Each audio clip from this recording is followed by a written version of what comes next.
शिक्षण मंत्री धर्मेंद्र प्रधान यांच्या राजीनाम्यावर समाधान मानण्याची गरज नसल्याचं मत काँग्रेसचे प्रदेशाध्यक्ष हर्षवर्धन सपकाळ यांनी व्यक्त केलं आहे.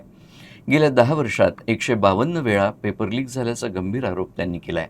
तसंच कोचिंग क्लासेसच्या माध्यमातून भ्रष्टाचार झाल्याचाही दावा त्यांनी केला आहे. की वर्गविशेष आणि स्वतःच्या राजकीय पक्षाला आणि हितसंबंधांना त्यामध्ये प्रवेश सुनिश्चित करायचा, तर दुसऱ्या बाजूला जे निवडक जे शिकवणीचे वर्ग आहेत त्यांच्याकडून भ्रष्टाचार करायचा, त्यांच्याकडून पुरेपूर पैसे उकळायचे.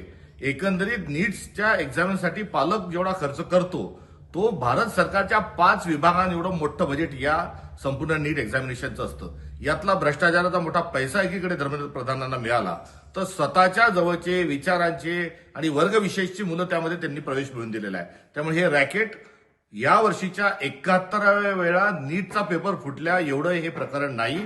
याची पाळंमुळं फार खालपर्यंत गेलेली आहेत. या सर्वांचा शोध लागेपर्यंत तुम्हाला आपल्याला समाधान व्यक्त करता येणार नाही. त्यामुळे धर्मेंद्र प्रधान हे तात्काळ जेलच्या आड गेले पाहिजे.